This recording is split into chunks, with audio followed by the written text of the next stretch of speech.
اللہ الرحمن الرحیم۔ السلام علیکم ناظرین۔ حضور صلی اللہ علیہ وسلم کی زندگی قبل لازبائست کے یادگار واقعات میں سے ایک بہت اہم واقعہ وہ حلف ہے جو قریش کے مختلف خاندانوں کے چند افراد نے باہمی طور پر طے کیا۔ حضور صلی اللہ علیہ وسلم بھی اس معاہدے میں ایک رکن کے طور پر شریک تھے۔ زیر نظر واقعہ حضور صلی اللہ علیہ وسلم کی عمر مبارک کے 20ویں سال کا ہے۔ عربوں کی ساری خرابیوں کے باوجود ان کے اندر ابھی تک اخلاق اصلاح کی بعض باقیات موجود تھیں۔ ظلم کے خلاف کبھی کبھار ان کی رگ حمایت جاگ اٹھتی تھی اور وہ ظالم سے مظلوم کا حق دلانے کے لیے سینہ سپر ہو جاتے تھے۔ قبیلہ بنو زید کا ایک شخص کچھ مال تجارت لے کر آیا، اس کی بیٹی بھی اس کے ساتھ تھی۔ اس تاجر سے اس کا سامان مکہ کے مشہور اور مالدار سردار عاص بن وائل نے خرید لیا، لیکن اس نے سینہ زوری کرتے ہوئے اس زبیدی تاجر کی بیٹی کو بھی اپنے قبضے میں لے لیا۔ وہ اجنبی شخص خانہ کعبہ میں آیا اور خانہ کعبہ کا غلاف پکڑ کر بلند آواز سے روتے پیٹتے ہوئے فریاد کرنے لگا، اے شہر مکہ کے شرفا، تمہارے بااثر آدمی عاص بن وائل نے مجھ سے زبردستی میری بیٹی چھین لی ہے۔ میں مسافر اور مظلوم ہوں، تمہاری خدمت میں درخواست گزار ہوں کہ میری داد رسی کرو اور میری بیٹی مجھے واپس دلاؤ۔ قریش کے کچھ نوجوانوں نے اس مظلوم کی آہ پکار سنی تو اللہ تعالیٰ نے ان کے دلوں میں یہ بات ڈال دی کہ مردانگی کا تقاضا ہے اس مسافر کی داد رسی کی جائے۔ جب تاریخ میں ہم اس واقعے کا مطالعہ کرتے ہیں تو دل سے یہ بات اٹھتی ہے کہ اللہ تعالیٰ نے اپنے گھر کے اندر ایک مظلوم کی داد رسی کو شرف قبولیت بخشتے ہوئے ان لوگوں کے دلوں کی خیر کی جانب وعدہ کر دیے۔ یہ کتنے لوگ تھے اس پر کوئی مستند حوالہ ہماری نظر سے نہیں گزرا، البتہ گمان غالب یہ ہے کہ یہ لوگ درجن بھر کے لگ بھگ ہوں گے۔ نبی اکرم صلی اللہ علیہ وسلم ان میں پیش تھے۔ یہ سب لوگ اس زبیدی کو اپنے ساتھ لے کر عاص بن وائل کے دروازے پر پہنچے۔ اسے باہر بلایا گیا اور سب نے یک زباں کہہ کہا، اس مظلوم پر تم نے کیوں ظلم ڈھایا ہے؟ اس ظالم نے کہا، میں نے کوئی ظلم نہیں کیا، وہ لڑکی کنیز ہے۔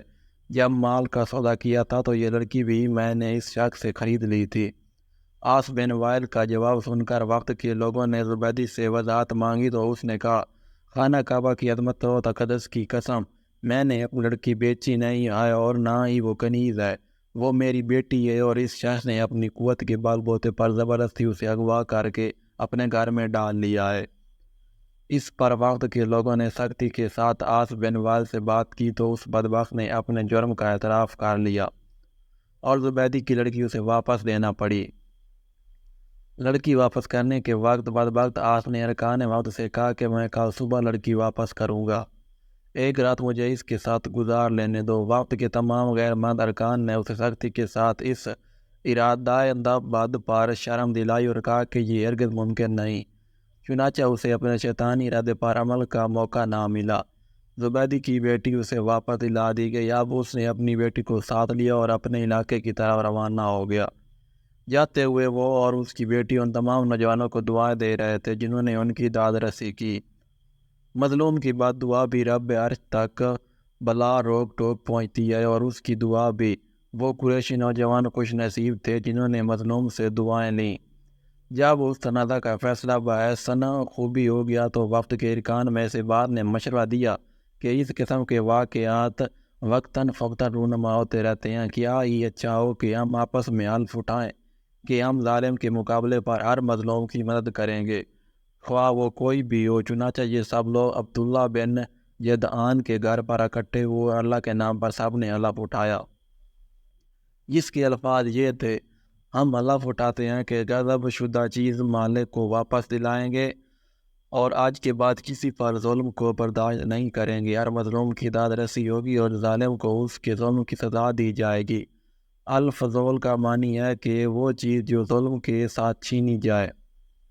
نبی اکرم صلی اللہ علیہ وسلم فرمایا کرتے تھے، میں نے عبداللہ بن جدعان کے گھر میں جو حلف اٹھایا تھا، آج اسلامی دور میں بھی اگر کوئی مجھے اس کی طرف دعوت دے تو میں لبیک کہوں گا۔ اس حلف کو حلف الفضول کہنے کی 3 وجوہات بیان کی گئی ہیں۔ ایک تو یہ کہ حلف میں جتنی باتیں کی گئی تھیں وہ اخلاقی فضائل کے زمرے میں آتی ہیں۔ دوسری یہ کہ فضول اس متاع کو کہا جاتا ہے جو جبر و ظلم سے چھین لی جائے۔ تیسری وجہ یہ کہ اس حالت میں شامل ہونے والے افراد میں سے 3 کے نام فضل تھے۔ مورا خلبی نے اپنی تاریخ میں مزید ایک وجہ بیان کی ہے کہ ان لوگوں نے یہ بھی حلف اٹھایا تھا کہ اپنی کمائی میں سے ضرورت سے زائد مال مہمانوں کی ضیافت کے لیے خرچ کریں گے۔ تعالف و ان اخراجو فضول اموالا۔ ابن کثیر نے لکھا ہے کہ 3 ارکان الف اس نام سے موسوم تھے: 1 الفضل بن فضالہ، 2 الفضل بن وداع، 3 الفضل بن حارث۔ یہ ابن قتیبہ کی روایت میں بیان ہوئے ہیں، جبکہ ابن کثیر نے دوسری روایت مورخ سیلی کے حوالے سے لکھی ہے اور اس میں یہ نام آئے ہیں: الفضل بن شرح، الفضل بن وداع اور الفضل بن فضاع۔ نبی اکرم صلی اللہ علیہ وسلم اپنی پوری زندگی میں جب بھی اس حلف کو یاد کرتے تو اس کی تعریف ضرور فرماتے۔ ایک مرتبہ آپ نے فرمایا: عبداللہ بن جدعان کے گھر پر میں نے جس حالت میں حصہ لیا تھا مجھے اس کا اتنا احترام ہے کہ اگر کوئی مجھے سرخ اونٹوں کا گلا بھی پیش کرے تو میں اس کو ہرگز نہیں توڑوں گا۔ آج دور اسلام میں بھی مجھے کوئی اس حلف کی طرح بلائے گا تو میں اس کا مثبت جواب دوں گا۔ زمانہ جدید میں قریش کے اہل خیر نے جتنے اچھے کام کیے ہیں ان میں سے ایک بہت عظیم کارنامہ ہے۔ حضور صلی اللہ علیہ وسلم کی بعث سے قبل اس واقعہ کا ظہور اللہ کی طرف سے ایک خاص نعمت تھی جس پر حضور صلی اللہ علیہ وسلم نے ہمیشہ اللہ کا شکر ادا کیا۔ ہماری نظر سے اسی باب میں ایک دلچسپ روایت گزری ہے جس کے مطابق ولید بن عتبہ ابی سفیان، حضرت امیر معاویہ کا بھتیجا، اور حضرت حسین بن علی رضی اللہ تعالیٰ عنہ کے درمیان ایک تنازع پیدا ہوا۔ ولید جب مدینہ کا گورنر مقرر ہوا تو اس نے اپنی قوت کے بلبوتے پر سیدنا حسین بن علی رضی اللہ عنہ ایک جائیداد جو ذوالمروہ مروہ کے مقام پر تھی قبضے میں لے لی اور گورنری کا رعب جمانے لگا۔ حضرت حسین بن علی رضی اللہ تعالیٰ عنہ گورنر ہاؤس میں تشریف لے گئے اور آپ نے فرمایا: اے ولید، تم میری جائیداد سے قبضہ اٹھا لو، اگر ایسا نہیں کرو گے تو میں اللہ کی قسم کھا کر کہتا ہوں کہ پھر میں اپنی تلوار نکال لوں گا اور مسجد نبوی میں کھڑے ہو کر اعلان کروں گا کہ اے اہل ایمان، آج پھر حلف الفضول کو دہرانے کا لمحہ آ گیا ہے۔ عبداللہ بن زبیر رضی اللہ تعالیٰ عنہ بھی اس وقت وہاں موجود تھے۔ انہوں نے فرمایا کہ میں اللہ کی قسم کھا کر کہتا ہوں کہ حسین کا حق اگر واپس نہ کیا گیا تو میں بھی اس کے اصول کے لیے اپنی تلوار نکال کر اس کے ساتھ کھڑا ہو جاؤں گا، پھر یا تو اس کا حق دلوا کے رہوں گا یا جان کی بازی لگا دوں گا۔ حضرت مسعود بن مخرمہ بن نوفل زہری تک یہ بات پہنچی تو انہوں نے بھی یہی اعلان کیا جو عبداللہ بن زبیر نے کیا تھا۔